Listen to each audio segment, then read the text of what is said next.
So the question is not only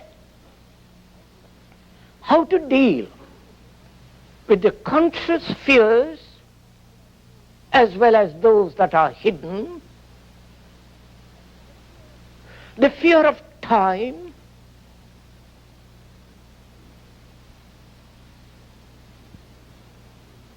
that is, yesterday, of the things that one has done,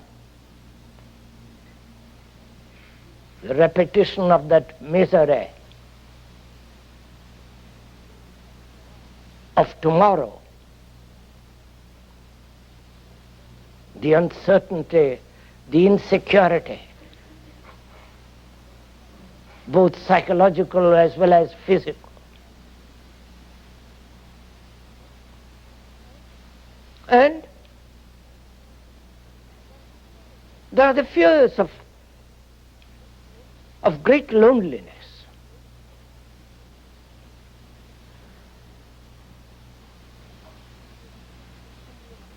And the escape from that loneliness. Surely, fear is a movement away from what is.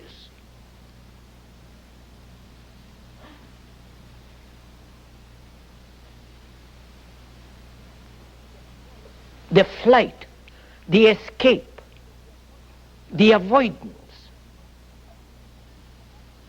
of actually what is. The movement, the flight away brings about fear. That is, when there is comparison of any kind, it breeds fear.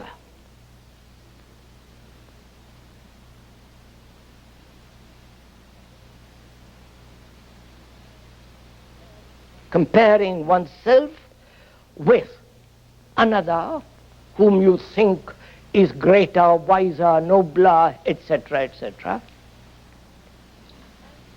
And the comparison of what you are with what you should be.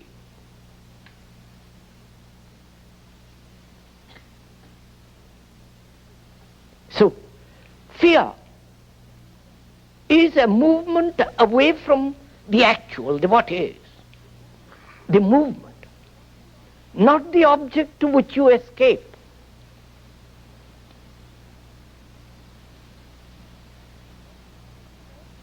And fear comes about through comparison.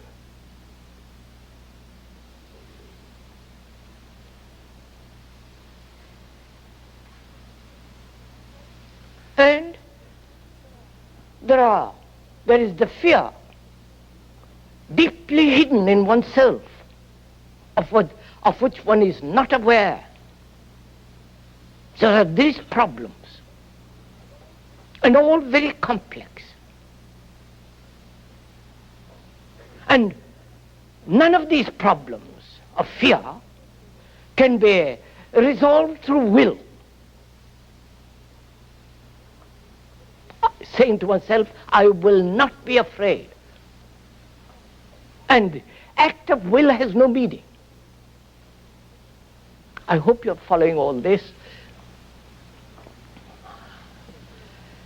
It isn't a game I'm playing with you, nor you playing a game with me. We are considering very serious problems.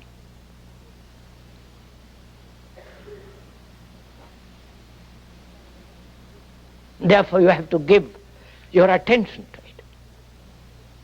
And you cannot give attention if you are interpreting or translating or comparing with what is being said with what you already know. You have to listen. And the art of listening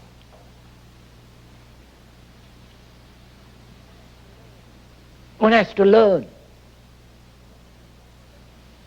Because one doesn't listen at all. One is always comparing, evaluating, judging. denying. Therefore, you prevent yourself from actually listening. To listen so completely to another implies that you give your whole attention, which doesn't mean you agree or disagree, because there is no agreement or disagreement when we are exploring together. Only the microscope through which you look may be dull, may not be clear.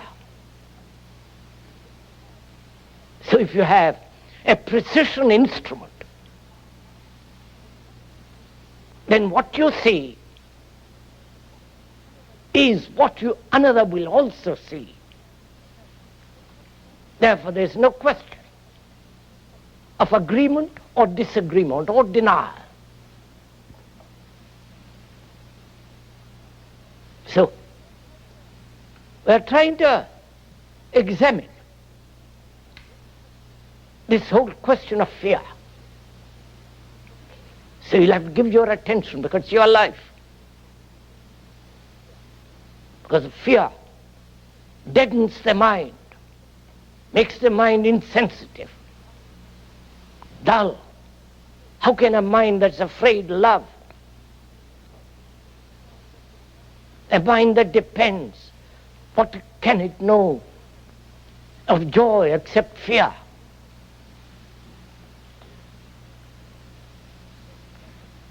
So,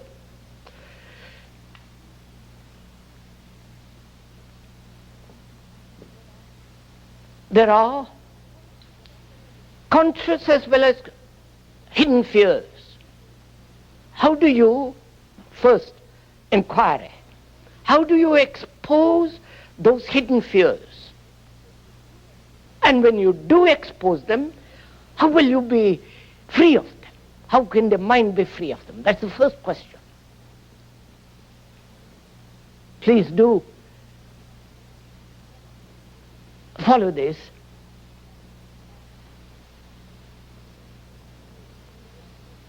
You yourself are doing it.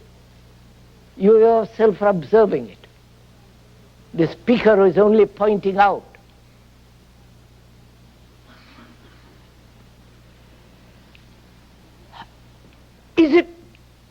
How does it happen that the hidden fears are opened, exposed? One can know the conscious fears and how to deal with them will come presently. But there are the hidden fears, perhaps much more important. So how will you deal with them? How will you expose them? Would you permit me to take my coat off? You don't mind? So we are considering how the deep layers of fears hidden can be exposed. Can they be exposed through analysis?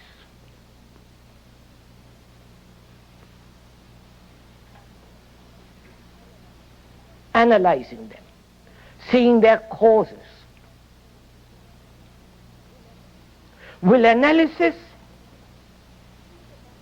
free the mind from fear?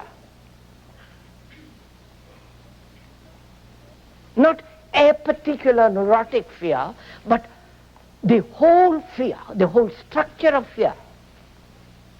Analysis.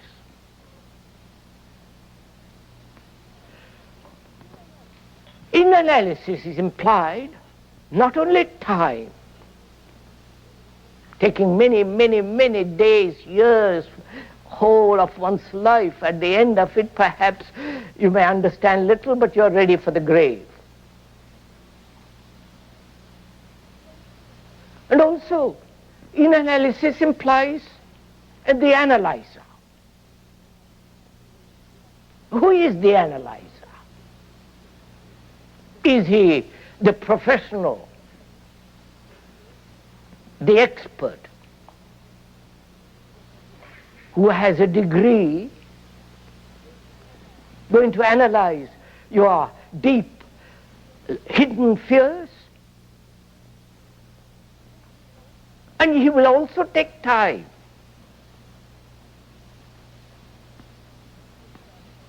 And therefore, also your money.